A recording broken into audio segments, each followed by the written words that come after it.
नमस्कार, बहुत बहुत स्वागत। न्यूज़ 18 का डिजिटल प्लेटफॉर्म आप देख रहे हैं। मैं हूं आपके साथ ऋतु ज्ञानवानी। ईरान, रूस और चीन जैसे देशों के साथ रिश्ते मजबूत कर रहा है। ईरान और अमेरिका के रिश्ते वैसे ही हैं जैसे दो पुराने पड़ोसी, जिनके बीच कभी दीवार खड़ी हो जाती है तो कभी झरोखे से हल्की सी उम्मीद झांकती है। इस बार फिर एक उम्मीद जगी थी, लेकिन अब उस पर भी पानी फिरता दिख रहा है।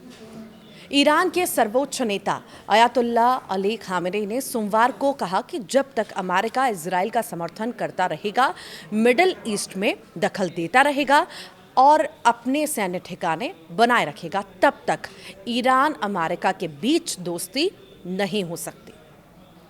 खामेनी का ये बयान ऐसे वक्त आया है जब अमेरिका के राष्ट्रपति डोनाल्ड ट्रंप ईरान पर दबाव बढ़ा रहे हैं और साथ ही डील करने की बात भी कर रहे हैं, यानी एक हाथ में दोस्ती का प्रस्ताव और दूसरे हाथ में डंडा।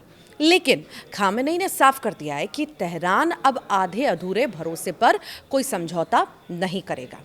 उन्होंने सबसे बड़ी शर्त रखते हुए कहा है कि दोस्ती तब तक नहीं जब तक अमेरिका इजराइल का साथ छोड़ नहीं देता।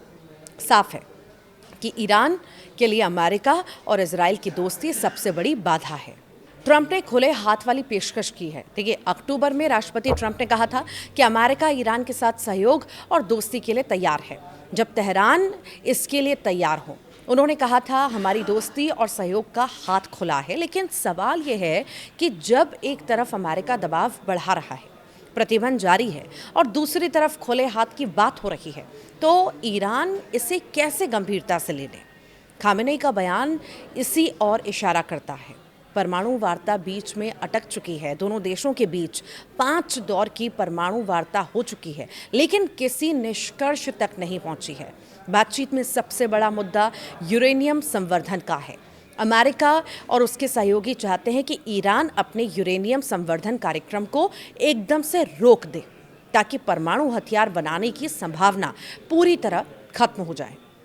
लेकिन ईरान का कहना है कि उसका परमाणु कार्यक्रम पूरी तरह शांतिपूर्ण है और ये उसके संप्रभु अधिकारों का हिस्सा है। यानी यहाँ बात सिर्फ टेक्निकल नहीं, बल्कि देश की संप्रभुता का भी मामला है। ट्रंप के लिए अब कहीं ना कहीं मुश्किल चुनौती भी है, क्योंकि ट्रंप की समस्या ये है कि वो एक तरफ ईरान पर सख्ती दिखाकर अपने घरेलू समर्थकों को खुश रखना चाहते हैं और दूसरी ओर ऊर्जा संकट और मिडिल ईस्ट की अस्थिरता से जूझ रही अमेरिकी अर्थव्यवस्था को स्थिर करना भी उनकी मजबूरी है। इसके लिए उन्हें ईरान जैसे देशों की तेल आपूर्ति की ज़रूरत पड़ सकती है, लेकिन खामेनी की शर्तें अमेरिकी विदेश नीति के खिलाफ जाती हैं।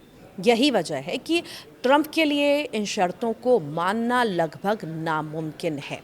अब देखना होगा कि आखिर सुलह कब तक होती है। क्या ट्रंप वाकई में मानते हैं या इसी तरह मनमुटाव की स्थिति बनी रहती है। एक तरफ हाथ बढ़ाया गया है, एक तरफ बातें नहीं मानी जा रही हैं।